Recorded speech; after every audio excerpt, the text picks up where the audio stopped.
and not ignoring it. And the biggest thing overall is just also not ignoring that you are this tired, that this is a problem for you. It's not ignoring it. I'm so sick of people saying, like, oh, it's normal to get tired. You're just getting older. That is crap. That is absolute crap. Just because you get older does not mean you should be more tired all the time, right? I know what it's like to be anemic tired. I know what it's like to have thyroid issues and be tired. I know what it's like to have adrenal fatigue issues and be tired. They're different. But when you're in that space, because your brain and your body are so fatigued, it's hard to really decipher. That's what labs are for. Hey there, welcome to the Female Health Solution podcast, where we discuss women's health, hormones, and everything else in between. Join me as we dive into the tools that you need to live your healthiest life. I'm so tired. What labs should I get? What should I be looking at? This is a question I get all the time. Women who are exhausted, not just like, oh, I'm a little sleepy. This is, I am so tired, I can't make it through my day correctly. I am so fatigued, I will be physically exhausted trying to finish doing the laundry.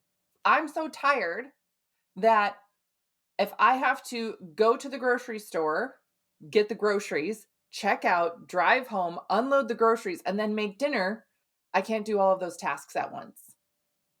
I have to split it up or know that I have to order dinner or something else because I don't have the energy for all of that. That's not normal. First off, let's start there. Let's start there.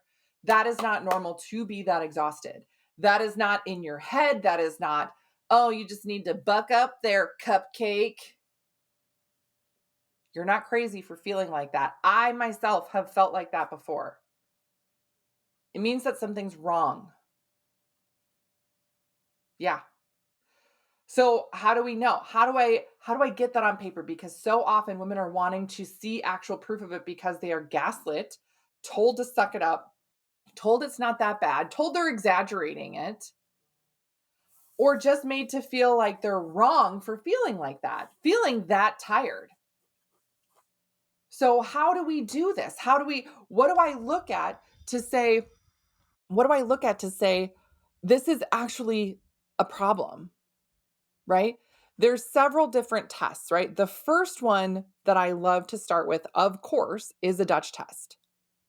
That's the first one I love to start with. Why? It tests so many basic things right off the bat. Are there other ones we're going to talk about? Yes. Yes, there are. Most of the time, by the time women find this, by the time you're listening to this, by the time you've come into this sphere, this space, you've probably had a thyroid test, an iron test, things like that. But those are also very, very important things to get as well. So in talking about this, when we talk about the work that I do, I'm Dr. Beth Westy, women's health hormone expert. Welcome to the Female Health Solution podcast. I just got so excited. I jumped right into it today. Okay. Um, mhm, mhm. I want to talk about the different types of fatigue and how when you are tired, it impacts how your brain works. So it can be hard to pinpoint on your own exactly what it is, which is why we test to narrow it down. And if you're thinking, how do you know? I have experienced many of them myself. Yay.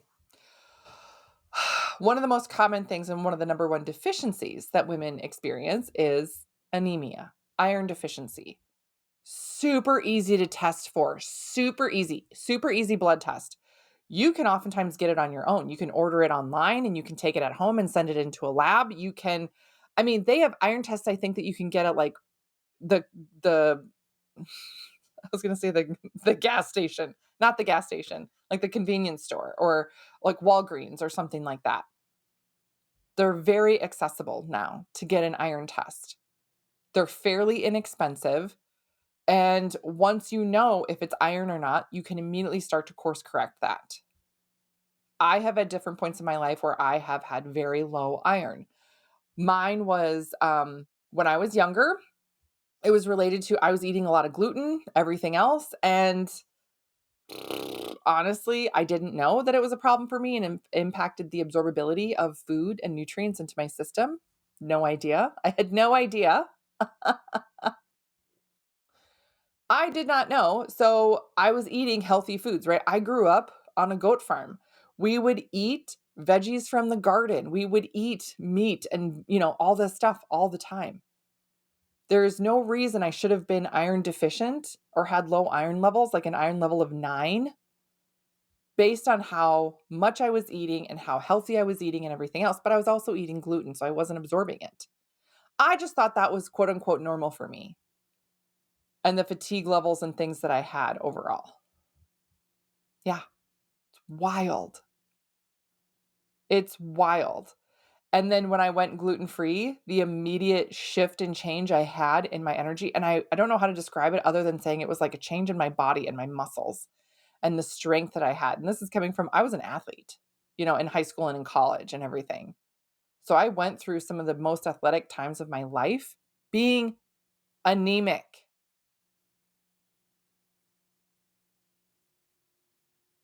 And no matter what I would do, my iron levels would not increase until I stopped eating gluten. But just getting an iron test wasn't enough, right? But that can help you understand, is that a piece of it? Now, can you have iron deficiency and adrenal fatigue? Yes, you can. So if you're just focused on the iron levels and thinking, oh, I'm taking an iron, that should improve. Why am I still fatigued? We have to look at more. Thyroid panels, looking at your thyroid function, that impacts your overall energy levels. And then looking at a Dutch test. A Dutch test, we're going to look at, it does show estrogens and progesterones, things like that. But it also shows your androgens, which play a huge role in your stamina, muscle building ability, all of that stuff, your adrenal function, and your cortisols throughout the day. Huge for energy. The other thing that it shows too is some nutrient levels. So if I look at a Dutch test, and I see someone is so this is a common thing. This is a common thing. And I'm thinking of someone, this was about 3 weeks ago now as I'm recording this. There was a gal that we went through her Dutch test, and she was so dang frustrated about her whole path because she was so exhausted. And she was like, I feel like garbage. I know I can be more active and vibrant. I have a little bit of like fluffiness I want to get rid of. I can't lose this weight. I can't do this and that. I'm so dang tired and my brain fog is so bad. What do I do about all of this? Her iron levels were a little bit low, but not terrible. But she was like, I'm taking an iron. And we talked about when to take iron and the important time and what not to take it with, because that can impact the absorbability, of course, et cetera. So we course corrected on that. She had already had a thyroid test and it was normal. So she was like, I don't know what else to do. Maybe it's my cortisols.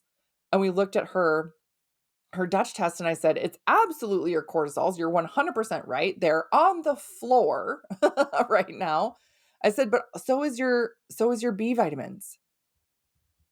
You are really B vitamin deficient. And I said, your methylation process is also really low. That's also going to impact how your body can create and maintain energy. She goes, you can see all that from a Dutch test. And I said, yes.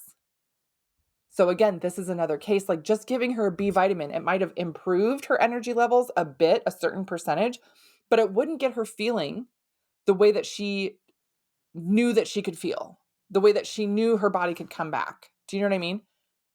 Like, oh yeah, I'm like halfway there, but I still don't feel like myself, or I don't feel like I have the energy that I should have based on everything else. And I said, yes, this is why we need to focus on the cortisols too and get those improved and some of your androgen levels. And improve those to get you feeling as healthy and vibrant and everything as you know that you can feel.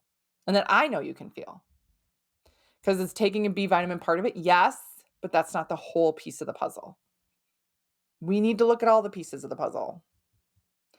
How do we know what test to run? How do we know what to start with? Again, I start with a Dutch test with so many people because it's so important and it's so dang helpful. This is why we do this in the program. If you are not on the wait list for the Female Health Solution Program, get on the wait list right now. We have registration open right now. Now is the time to join. Do not wait. Do not pass go. If you're thinking, gosh, I have done so many of these things, how else can I target this? This is how we target it. The Dutch test is included. And then we also retest to make sure we're tracking your levels specifically. That way we know, oh, look, you're actually absorbing those B vitamins. Oh, look, your cortisol levels are changing. So the improvement in energy, again, it's not in your head, your body's functioning better. That is the beautiful thing about combining testing with the application of nutrient changes, lifestyle changes, and everything else. It gives you that data to go off of and course correct along the way if we need to. The body never does anything without a reason. There's a reason you became depleted. There's a reason that you were exhausted. There's a reason your cortisol levels reacted the way that they did. We want to shift and change all that and support your system to function better. It's as simple as that. It's as simple as that. When we talk about overall energy, someone can say, yeah, just have some caffeine. Yeah, you can have caffeine. Having 5 cups of coffee is going to increase your energy, but for a short period of time. And it's not energy that you get to sustain or that was created from you. If you want to wake up every day, though, and say, I wake up and I feel refreshed. I have energy to do all the tasks I need to do throughout the day. And I still have energy and feel good enough to enjoy things in my life, to play with my kids, to learn a new activity, to learn something new. Our brains are designed and thrive off of learning new things, learning new information, learning how to perform new creative tasks. And if we don't allow that, that also continues to drain our systems and doesn't allow us to process stress that well overall. So by allowing us to do that, it really, really helps. Having the sheer energy to live your life. So these are some of the basic things we look at. So if someone, if we get a Dutch test and like, oh, there's no markers there, right? We talk about this though. There are markers on there on a Dutch test that will lead me to say, hey, let's get a thyroid. Let's get a thyroid. They're recommending it. That's important. And we'll look at that too. Oh, let's look at your iron levels. Let's look at some of those things. Sometimes we'll look at inflammatory markers. These are all things that we will help guide you with. These are all things that we will take into account when we are creating your custom recommendations. Pure custom recommendations. This means that what is recommended for you is not going to be the same thing as somebody else because you are a bio individual. What you have been through, what your system is struggling with, and what's going to help you the best is not the same as somebody else. For anybody that's been told, yeah, just do this, or oh, take a vitamin, take this. There's different types of B vitamins. There's different formulations of it. And there's different recommendations that I give to people based on what I see. This happens all the dang time. B vitamins and energy. Oh my goodness. I had this happen. I can't even remember how recently. It was fairly recently. It was one of the Dutch tests I was going over with someone. She had this list of supplements that she was taking, which people often do. And she had a B vitamin listed there, but she was still B12 deficient. And I looked at I said, it says you're taking B vitamin. And she's like, yeah, but how am I deficient then? I was like, well, let's see. She gave me the brand. I looked it up. I said, this is not an absorbable form because you're not methylating well. That needs to improve. So you can't absorb a cyanocobalamin as well. It has to be a methylcobalamin. So you're taking the wrong type of vitamin for B vitamin levels for you. That's going to be helpful for the most for you to get that energy back. And this is one of those cases where this isn't the case for everybody, right? This is not the case for everybody. This is why sometimes I get annoyed with people who are like, just take this B12 and you're going to have so much energy. That's not the case for everybody. This was the case for her, though, because she wasn't taking the format that her body could absorb based on her methylation process, which we could also see on her Dutch test. It's putting all these pieces together and not ignoring it. And the biggest thing overall is just also not ignoring that you are this tired, that this is a problem for you. It's not ignoring it. I'm so sick of people saying like, oh, it's normal to get tired. You're just getting older. That is crap. That is absolute crap. Just because you get older does not mean you should be more tired all the time. Right? I know what it's like to be anemic tired. I know what it's like to have thyroid issues and be tired. I know what it's like to have adrenal fatigue issues and be tired. They're different. But when you're in that space, because your brain and your body are so fatigued, it's hard to really decipher. That's what labs are for. That's why we run labs. That's why we look at them and make custom recommendations. So now's the time to jump in. Stop being tired. If you don't do anything about it, like it's dang near impossible to hit the right combination of things for you to see a result. I just had this happen. So this is why we do this. This is why we look at all this whole process. This is why we look at everything together. I went through a Dutch test this week where I went through with this gal and I said, these are all the things that are going on. Here's a list of recommendations. And no joke, she said half of the things that I recommended for her, she already had. She had and had taken at some point, but she had never taken all the things together. meaning she never supported the entire estrogen detox process all at once. She supported different chunks of it, which means it never got to move through her system correctly. She supported different parts of her cortisol, but never the entire circadian rhythm at once, which means she saw little bits of improvement, but nothing major and nothing sustained. So I said, you're on the right track, but it all has to work together. And we have to look at this big picture of everything, which is the Dutch test, and then making those customized recommendations, and then following through on it, retesting, and going through this whole process again. How do we do that? The program. Diving in, testing, custom recommendations, retesting, course correcting, and keeping going from there. That is how you can make these shifts and changes that will change your health from now moving forward. And in a month from now, you're not going to be as tired. In 2 months from now, you're not going to be as, in 3 months from now, you're going to wonder why you waited so long. But in order to get something different, you have to do something different. So now is the time. Registration is open. Click on the link. Let's get started. And again, as always, if you have questions, do not hesitate to reach out to me. I'm more than happy to answer any concerns that you have. I hear from women all over the world every single day because this is something so many women struggle with. So thank you for tuning in. Thank you for being here. Let me know if you need anything else, and I'll see you later. Thank you for joining me on today's episode. If you would like more information, just head on over to drbethwesty.com for all the show notes and information from today's episode. And if you're looking for more community, more support, you can find and follow me on Instagram, Facebook, YouTube, TikTok, and I would love to see you there.